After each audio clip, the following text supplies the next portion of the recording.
Hi friends, welcome to honey Anu kitchen. ఇవాల్టి recipe వచ్చేసి stuffed మిర్చి బజ్జీ. దీని టేస్ట్ మాత్రం చెప్పనక్కర్లేదు, చాలా బాగుంటుంది.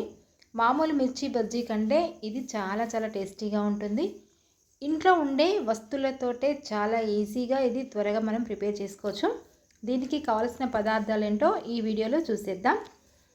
ముందుగా గ్యాస్ ఆన్ చేసేసుకొని ఒక కడాయి పెట్టేసుకొని అందులో ఆయిల్ పోసుకొని కొద్దిగా జీలకర్ర, సోంపు, ధనియాలు కొద్దిగా ఇట్లా క్రష్ చేసి వేసుకోండి. కొద్దిగా వేగిన తర్వాత పచ్చిమిర్చి, సన్నగా తరిగి పెట్టుకున్న ఆనియన్స్ వేసుకొని మరొకసారి కలుపుకోండి.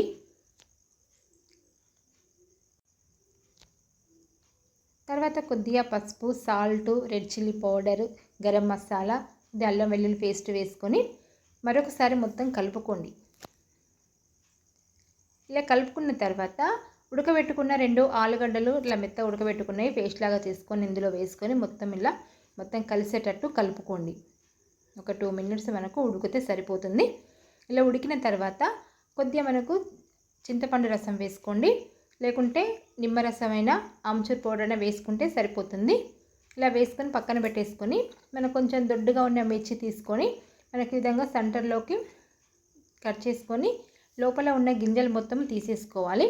మనకు మిర్చి అనేది కారం మిర్చి తీసుకోవద్దు, కొంచెం కారం లేని మిర్చి తీసుకుంటే సరిపోతుంది మిర్చి బజ్జీకి. వేరొక బౌల్లో ఒక కప్పు వచ్చేసి శనగపిండి తీసుకొని కొద్దిగా సాల్ట్ అనేది వేసుకొని కొద్దిగా వాము నలిపి వేసుకోండి.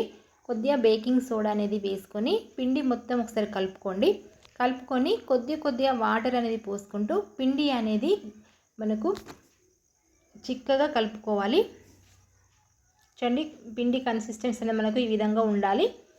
తర్వాత స్టఫింగ్ కోసం మనం ప్రిపేర్ చేసుకున్నది ఉంది కదా, దాన్ని మనకు ఈ మిర్చిలో ఫిలప్ చేసేసుకోవాలి.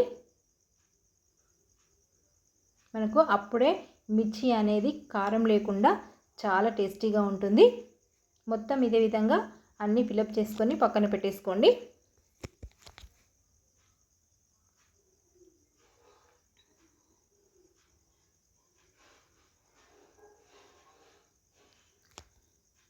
తర్వాత మన పిండి మిశ్రమం ఉంది కదా, ఆ పిండి మిశ్రమాన్ని ఇందులో మనకు ఒక గ్లాస్లో పోసుకోండి. అప్పుడే మనకు ఈ మిర్చి అనేది వేసుకోవడానికి ఈజీగా ఉంటుంది. గ్యాస్ పైన ఆయిల్ అనేది హీట్ చేసుకొని ఈ మిర్చిని మనకి పిండిలో ముంచుకొని ఈ విధంగా వేసుకోండి.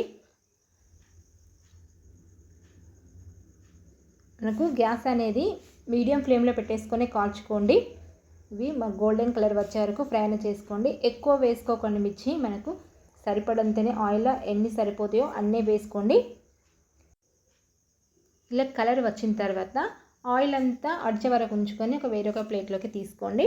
సేమ్ అదే విధంగా మిగతా మిర్చిని కూడా పిండిలో ఉంచుకొని ఈ విధంగా వేసుకోండి. ఇవి కూడా ఒక కలర్ వచ్చే వరకు ఫ్రై చేసుకొని తీసేసుకోండి.